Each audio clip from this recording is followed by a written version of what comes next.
Here, this one. Okay, that Jerry was Coco. okay. I've been listening for last week, and I've been watching the insanity too. Of course, I've been watching this insanity for years. I live in the heart of it. Atlanta has more homos than San Francisco does now. Yep, it's the capital. I taught at Morehouse College, so I got to see stuff firsthand. But on the way here, I said, thought, maybe he knew what he was talking about. We've been talking enough bad stuff about them, which they deserve it. But we've been talking bad stuff about them for a while. We need to have some good stuff. It's like we need to have breaks. Folks who are on the front line need to have breaks from this, need to have rest from this, need to have the ability to chill every once in a while. We need to build. At the same time that we're critiquing them, rightfully so, don't misinterpret what I'm saying. They have no business on our front line. They have no business claiming to be a part of our front line. They have no business wearing anything red, black, and green. They have no business. They co-op. They have no business with a rainbow because that's our children's colors. They have no business doing these things.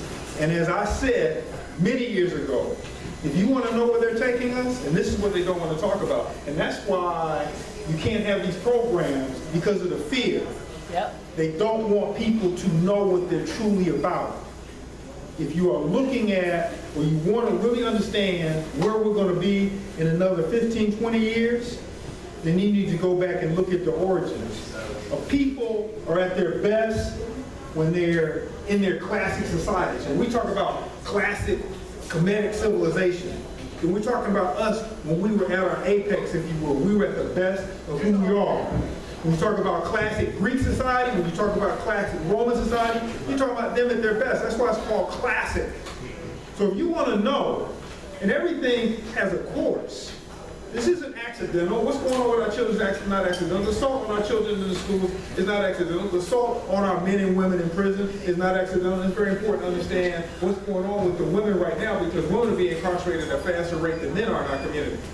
We still have, 6-to-1 for every black man, for every black woman in prison, but the rate of incarceration is much greater for black women than it is for black men. The African proverb said, come and get your men at night, we'll be back in the morning to get your women. Morning is here.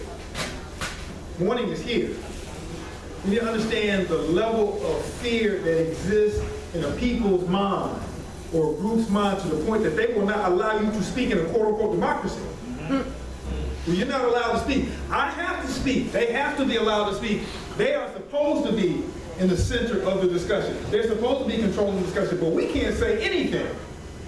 I can't even tell my children that they're supposed to be heterosexual, like their ancestors were. Something is really, really wrong with that equation. That's what we need to ask ourselves, because that's not the makings of a democracy. We can get into what's a name of a civilization, but anyway, I really don't want to talk about the bad stuff. We need to nation build. Right. That's right. We need to set a standard because people are walking in this direction and they're watching. They're seeing what we're doing. Warriors are supposed to be at a higher standard than the average African, if you will. Right. Some people think that that's unfair, but I think that's righteous. That's what we're supposed to be. We're supposed to be setting the standard of what is correct, of what it means to be African. So we need to really focus on this nation building aspect. There was a study I was talking about earlier that was done in Atlanta a couple of years ago. This sister did some research. She did a very good job of it. She was looking at middle school, a little bit in the high school students in working class, lower class neighborhood, black children, African children. And she wanted to find out their views on having children. And she was pleasantly surprised because all of the boys and girls that she interviewed, all of them wanted to have children. And she was even more surprised because all of them were aware enough to know that they needed to be ready to have children. So they weren't just saying, yeah, I want to have children. They were saying, I want to have children when I'm ready to have children, when I'm prepared to have children, when I'm economically situated to have children, when I'm don't have to worry about things that are going to interfere with that. She got home and she went over the findings, and she found something really surprising. She was really dismayed over the fact that even though they want to have children, none of them wanted to get married. None of them wanted to get married. So she went back and she talked to these children again, and she discovered something interesting. none of them knew anyone in their families or in that community that they lived in who was or had been married. They didn't know. So where would they begin to think about marriage as a viable thing for them to do when there's no example around? That's what we have to work on. That's part of the example that we have to set. Conditioning. It's conditioning, yes. Brothers and sisters need to work toward complementarity. This is one of the principles of my life. That's right. This is something that is classic African. Brothers need to find sisters, sisters need to find brothers. And don't think that it's going to be an easy job. 30 years tells me it isn't. And my wife, she says it's even harder than I imagined it to be.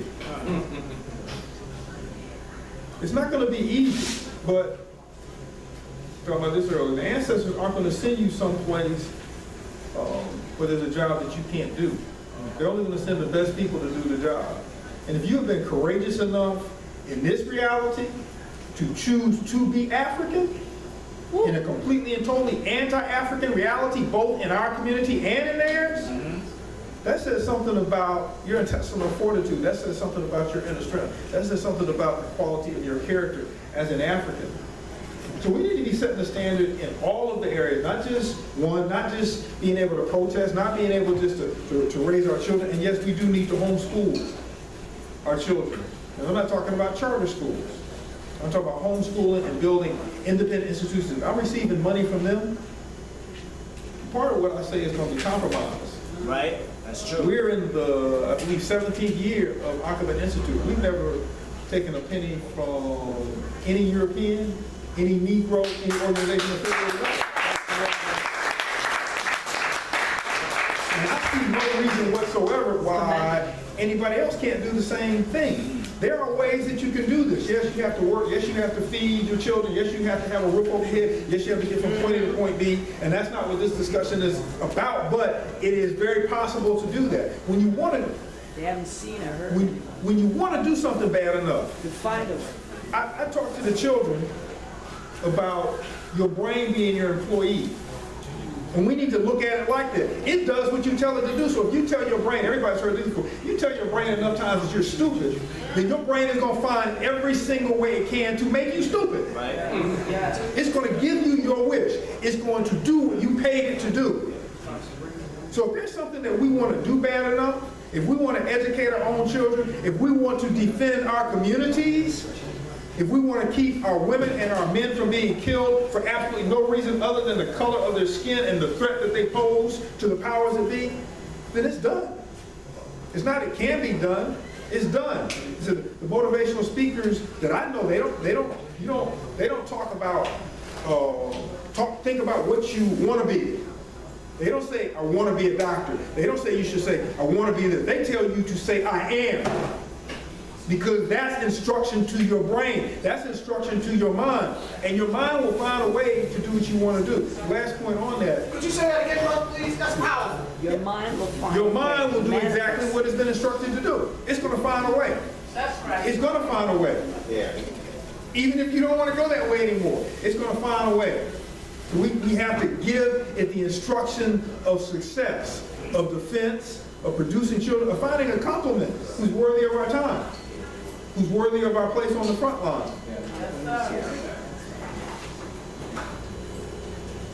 On the back cover of complementarity, I have a statement. And I think that this is a very important statement because it encapsulates what complementarity on the front line is supposed to be. I'm not talking about people that are just together. Negroes are going to marry Negroes. You're supposed to marry somebody whose mind is equal to yours. That doesn't mean they've read as much as you do, and because they might not have read as much as you do, does not give you the right to sit on top of them because you know a little more. Right? But if you are trying to develop complementarity on the front line, there's supposed to be certain guidelines. There's supposed to be a genuine statement about what you're supposed to be about as complements on that front line. So I said the couple is the bedrock of the nation. Without it, there is no family, no people. Without couples, there can be no family to procreate and rear confident, untroubled, anchored children. And we say rear, we don't say raise. We say rear, we follow Marie Ellen's advice. She said raising is just providing your children with food, shelter, clothing, taking them to the soccer game on Saturday, what have you. Rearing them means that you do all of those things without the spoilage component, but you also teach them about who they are. You teach them about their power as African people, and you teach them about the responsibility of that power to African people. There's a big difference between rearing and raising. We need to have a vocabulary that fits what we're trying to do.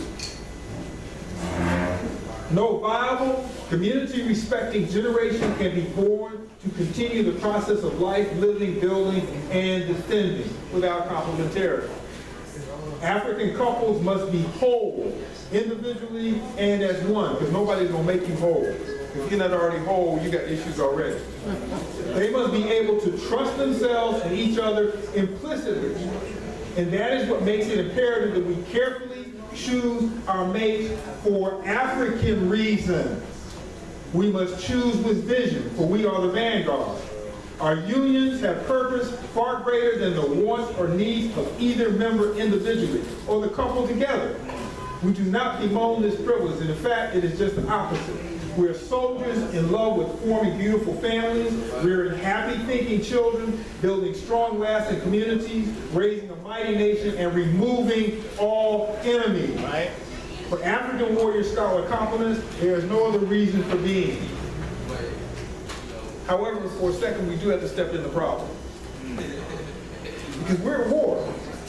War provides the context within which we operate. It defines the context within which we find complements. So we are at war. And this war is not only against us, it is against a strong tradition of a family tradition. And Europeans came to the continent, and they continue to this day. They didn't attack the economic institution. They worked with it. They didn't attack the educational institution, if you want to call it that. They didn't really attack the spiritual or religious institution. They didn't attack the political institutions. They sort of worked along with it. The institution that they attacked was the family institution. Why the family? Because the family is where the tradition gets passed. What was the group together? Family is where the tradition gets passed. So maybe we need to ask ourselves about the spoilers that began 3 generations ago. The spoiler of children, the separation of parents from having the right to teach their children who they were, and us accepting that. Where they separated parents from children and gave children the power that parents are supposed to have. And we went along with it. We can't, it's like, we can blame them for what they did and what they continue to do, and that is correct. I am righteously enraged. I'm not going to sit and look at us and talk about what we did to each other. They did this. They created this situation. They created these circumstances. But we're responsible for correcting them.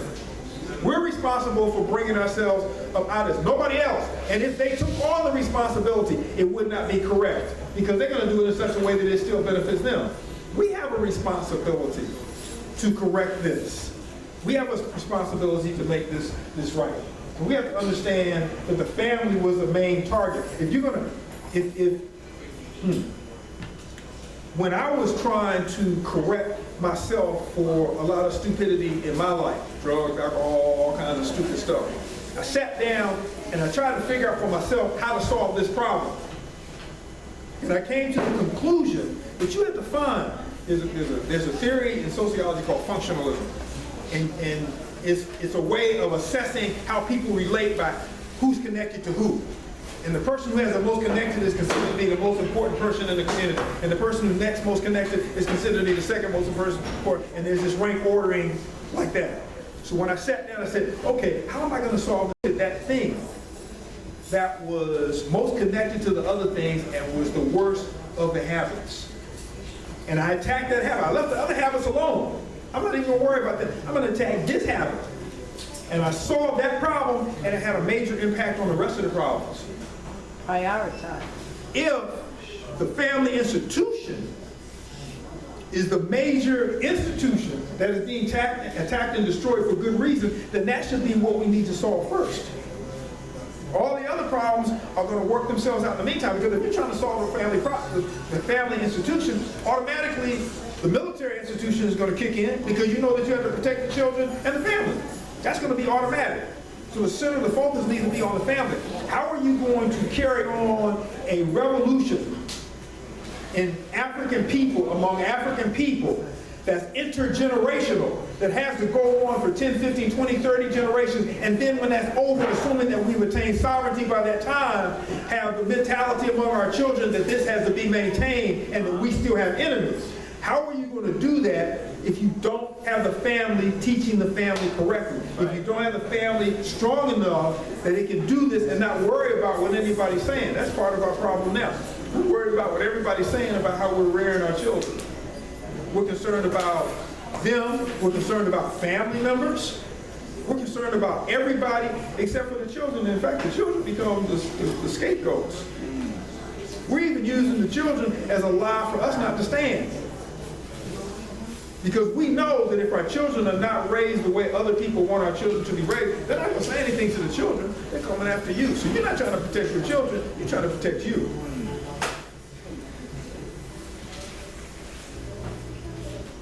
What does it take? This is the Cambone family, people who we, Nicolas, my wife and I, admire enormously because this is a long story. Some of you all might know Kamal Cambone, he was on C-SPAN. He said the final solution is to remove Europeans. Most people don't know Mama Mawia, Nana Mawia. Nana Mawia was president of the Black Psychological Association a number of years ago. She is extremely strong. Extremely strong. That's another part of our problem. In a patriarchal society, we don't see the women.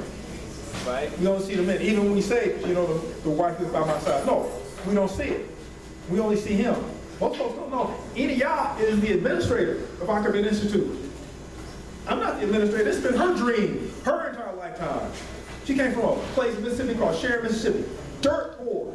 They got running water in her house. She was her first year of college. Mud streets, children without shoes, hand-me-down through 2, 3, 4 generations, clothes. Okay? Her dream, her lifetime dream was to go to school, do what was correct, get her degree, come back and start a school for her nieces and nephews so that they would receive a correct education. That was her dream. And we ended up in Atlanta. She said, let's do this. It was a done deal. I didn't really have a dream like that. She had a dream and it was reasonable to me.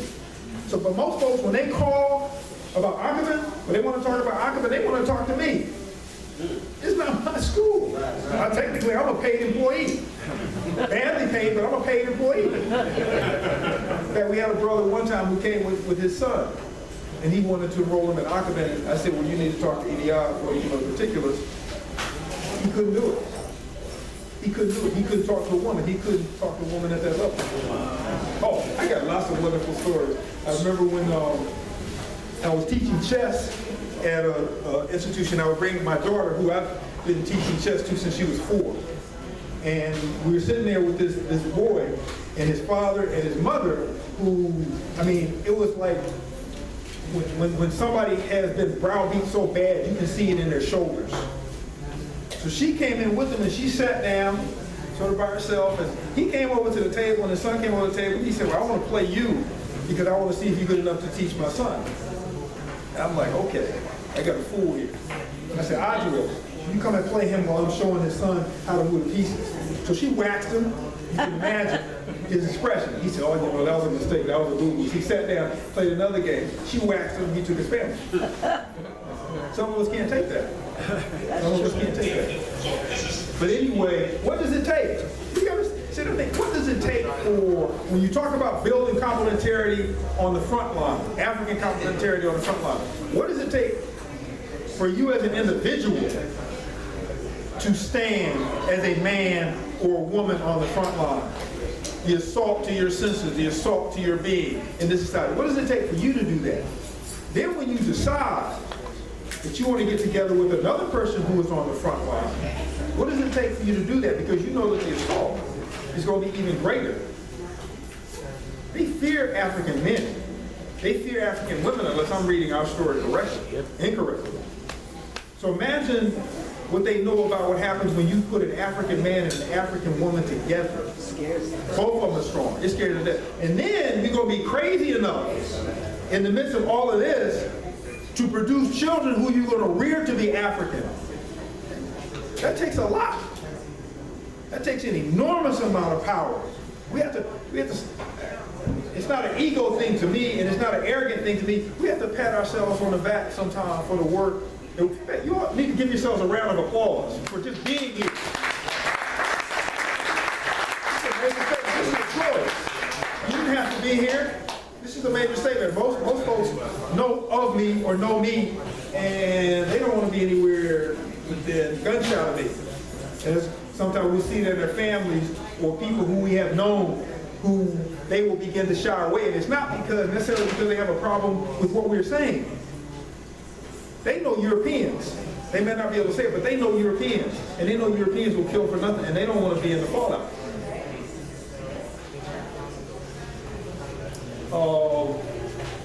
Our tradition, just a few quick things about our tradition, because if we're going to talk about being African, then we can't go partially the way back. We can't go back and start infusing other people's stuff with our stuff and pretending that it's African.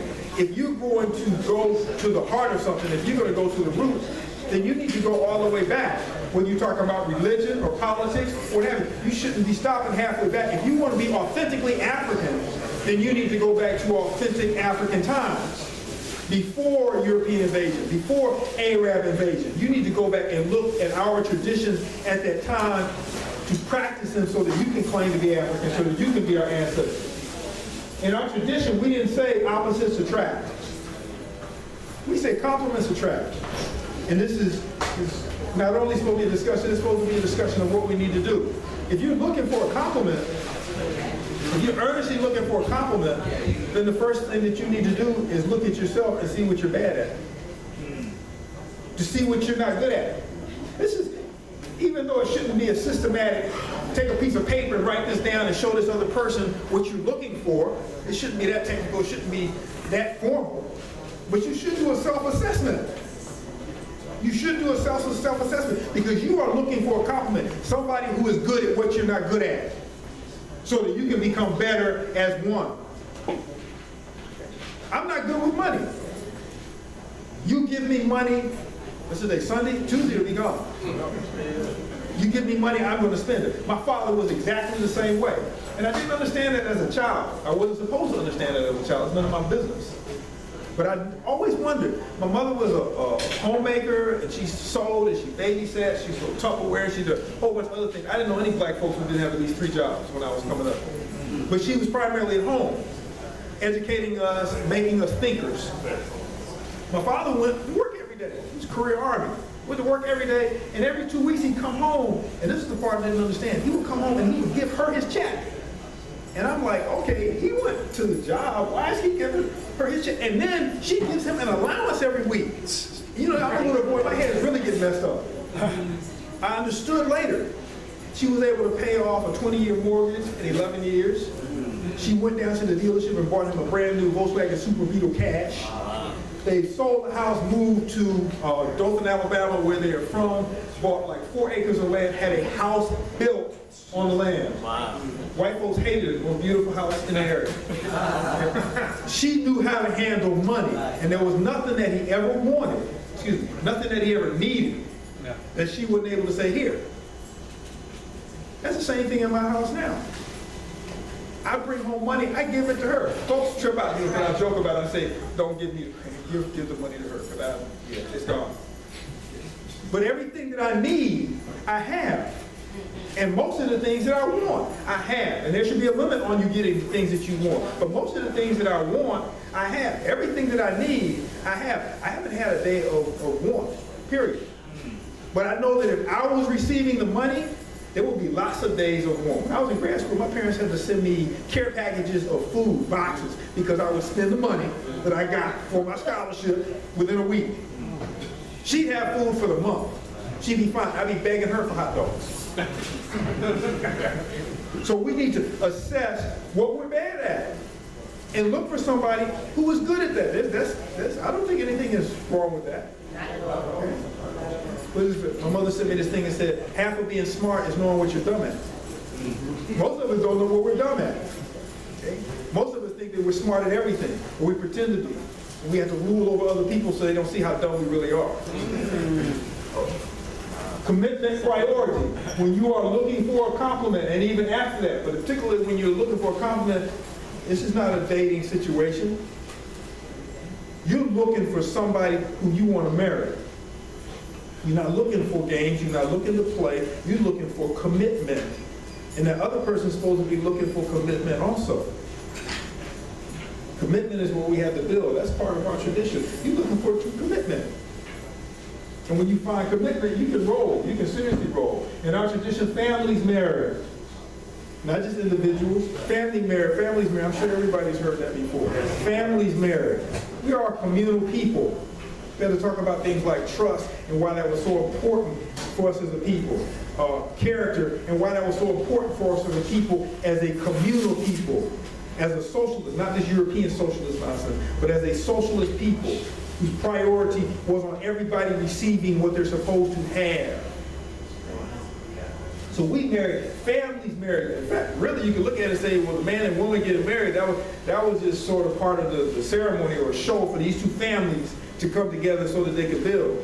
Families checked each other out to make sure that what was in that family is what they wanted in their family. All of this had to be done. That was an investigation. So if I'm asking for her hand, her family's going to investigate my family to see what's in that family.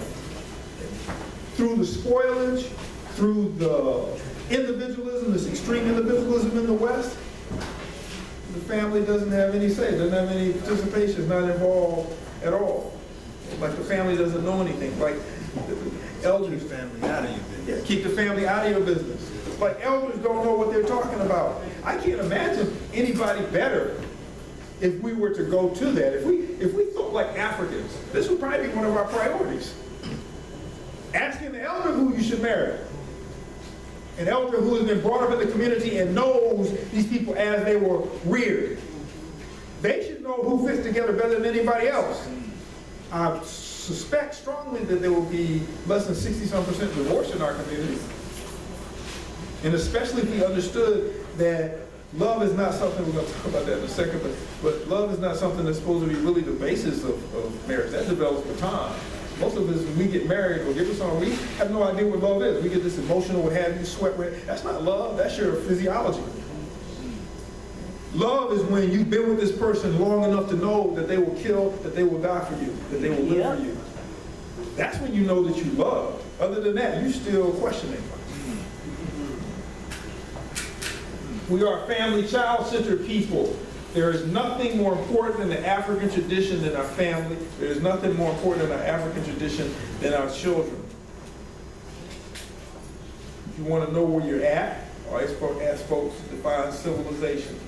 Civilization is supposed to be based on being civil to each other, how you treat each other, not how many buildings you have, how many rockets you send into space, how many cars you had, how much money you have in the bank, it's how you treat people. That's civilization. That's right. That's civilization. So, are we really going to call this a civilization if we measure it by the treatment of the people in that society who are the least able to defend themselves? And I used to say that would be the women, that would be the sisters. The sisters can handle it. And so there's nothing more painful than a sister's open hand in anger. I have seen a sister knock a guy's glasses off, smacking him in the side of his face. Sisters can't protect themselves. Go try to take the baby away from a sister who knows who she is and see what happens to you. Go ahead, try it. And when you leave, you'll understand the power of sisters. You'll understand why European males really fear their sisters more than they do the males. Just like they did when they went to Africa and they said, we prefer to be killed by the brothers than to have to be killed by the women because the women will hurt you more. They understand that. We don't seem to understand that, but they understand that they are quite clear. So the people who are least able to defend themselves are the children. So in order to measure the level of civilization of a people, and Europeans are a people or a society, and this is a European-dominated society, then you have to look at the condition of the children. In a society where you have children who are homeless, miseducated, diseducated, incarcerated, beat, raped, fondled, misfed, starving to death, when you have children by the thousands 40% of all prostitutes in this country are children. The only place that's higher is Bangkok, Thailand. And they have over 50% of the children who are prostitutes. And that's primarily males there, primarily for white males coming from Europe. Coming in from other countries. Coming from Europe. Primarily from there. So if your children are being treated like this, is this really a civilization? And we can, that's one of the things about the West that is so frustrating is really not the word. I don't understand where we can't, I understand, but I don't understand where we can't see the lies. Where you have people who will sit in your face and lie to you, and you know that it's a lie, and you will accept it. And then we'll do the same thing from a position of powerlessness. And it's a sad statement about people when you will tell lies and believe your own lies. And we're lying about what is happening to us, and we're believing our own lies. I don't think menticide is a deep enough word to describe that kind of psychosis that has become so normalized and become so much of that the person who is normal, the person who may be neurotic, but the person who is normal is seen as abnormal, and the person who is psychotic is seen as normal. Right. Something is really, really wrong with that picture, and this is where we're moving into the future from. Europeans are primarily looking for happiness, primarily looking for pleasure. We're primarily looking for happiness. I have an uncle in Cleveland, and he calls every few years. And he asks one question, and then after answering the question, he says, let me speak to the guy. This is my uncle. I don't want to speak to her. The only question he asks me is, are you happy? That's all he asks. Because for an African to be happy, that says it all. That says it all. Pleasure is something that is temporary. It has to be repeated, just like their sexual encounters. It has to be repeated. It's like a count. It's a quantitative thing. It's not a qualitative thing. It's a quantitative thing. I'm a man because I slept with that many women. This quantitative measurement in the West. So they're looking for pleasure. And I would argue also, as I've heard someone else argue, when you have no emotional content, when you are despiritualized, when you are without spirit, even though you're part of the universe, then you discover that you're alive through physical feelings. So you cut yourself, I'm alive. You have orgasm, I'm alive. You hurt somebody, I'm alive. Physically, now I know that I'm alive because this happened to me. I can feel it. Africans don't have to feel it. We have to sense it. If you don't sense it as an African, it's meaningless. Just like the music. Can you imagine Africans playing music without bass? I hear this with white boys all the time, especially when I was in the military. I didn't understand. This cryptic, loud, harsh, military-style marching music, Led Zeppelin, Bad Company, all of these freaks. This is harsh military music, killing music. But you take away the bass from us and it's gone. The bass is the heart of the universe. You feel the bass. It can't be just a bass like on your phone or whatever. You got to feel it for it. It's got to vibrate in your body for you to feel it. That's African people. We have to feel stuff. White folks don't need that. In order for them to know that they are alive, there's got to be some kind of pain or pleasure. And that's why sadomasochism is a major part of what you're seeing coming. And we're jumping on the bandwagon as if this is really us. Because we are afraid to go against them or to think against them. So as we become more of them, they become the norm. But we're still their playthings because they've got mastered, and we're maybe in the 7th, maybe the 8th grade, if we're talking about 4 years of college in terms of where they're taking us. And people constantly get surprised. Read the book. They're taking us places that you cannot imagine. And they're already there. They're already there. Pedophilia. That's a major part of it. Major part of it. And they're in denial the same way that they were denied about homosexuality. And want to put it on the African continent. There's so many pieces of evidence that it wasn't there, that it's not funny, but we know liars. If Europeans were what they say they were, and they came to the continent, all of the bad stuff that they wrote about us in their scientific journals, in their newspapers, everywhere else, we did nothing but climb up trees, We had no sense of God, no intelligence. I mean, we were worthless. The only thing that we were good for was to be civilized by them. If they had found one piece of homosexuality or one piece of pedophilia on the continent, if they were so anti-homo, don't you think that would have been on the front pages instantly, along with the rest of the lies? So the evidence that it wasn't there is that there is no evidence that it was there. Right, that's right. So when you want to get into these arguments, I don't get into arguments of homos, I don't get into arguments of fags, I don't get into arguments any of them. I don't get into arguments because you can't argue with a fool. Right. Okay? You can't. I'm not even gonna, how am I gonna prove something to you when this is what you live by? This is your life, this is your creed. And yeah, I say fags, my father said it. It's good enough for him, it's good enough for me. You don't control my language either. You don't make me use my language to describe you or to describe me. That's right.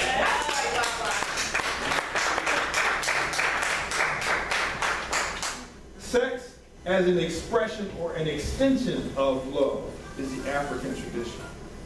It's like Europeans are looking for sex. We're looking for love. They're looking for sex. And then that is misinterpreted as love. Or we brought the idea that this is love. That's a whole nother discussion. We understand love and time. I guess the best example of that I've heard came from an elder who used the example of love being like a mountain that you're climbing. And when you first meet, you're at the foothills. And then you get past the boulders into the larger hills, and then you start climbing up the mountain together. It's that hard for folks. If you've been married, you know exactly what I'm talking about. This is going to be, when you get married, and I'm going to tell you, one of my elder sisters came to the house one day and she was talking about marriage, and she said she was so upset with her mom after her and her husband's first, and he's like became one of my best friends.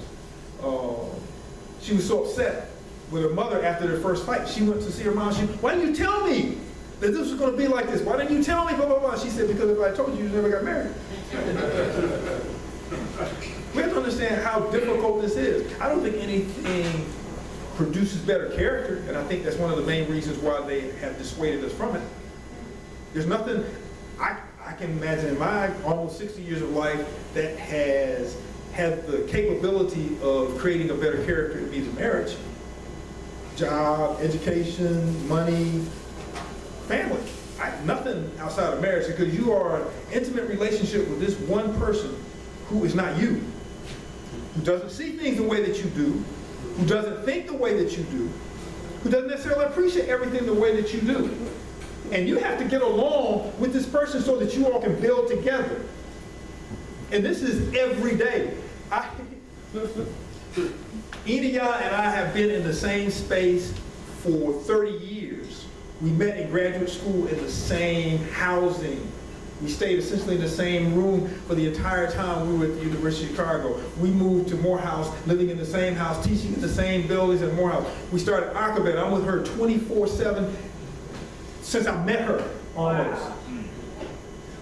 I don't believe how difficult this is. It is so very hard to get along with someone who is not you.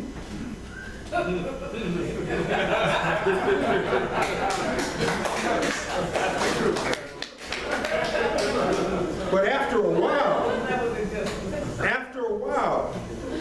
it allows you to see a greater value in that person because you get to see them develop. Yes. They get to see you develop too. Mm-hmm. So when you talk, when any guy talks, even though she'll talk about the bad stuff too, she will, and she's, when she first started talking about it, I felt bad because I'm up on the stage with her, we're talking about complementarity. She said, man, it's so hard. It's like, it's hard. I mean, it's hard. I'm like, you talking about me? This is embarrassing. And I talked to her about, so now she'll say like hard one time.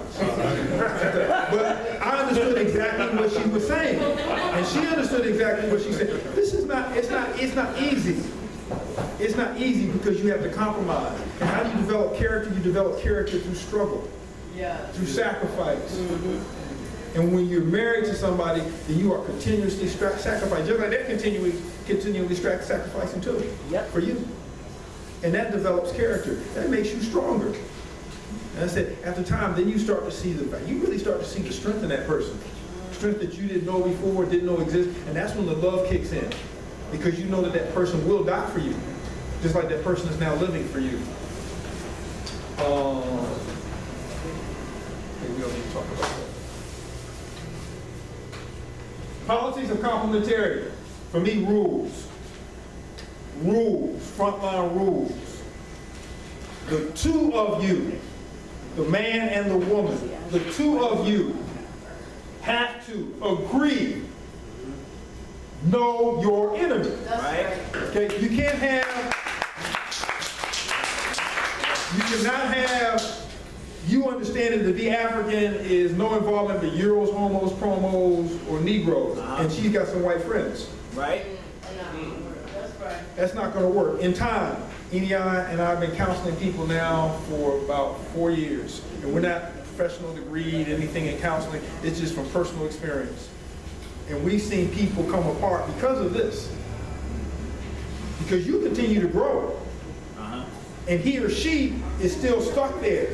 You're still trying to be more and more better African, stronger African, better character, and that other individual is stuck wondering where you're going with this.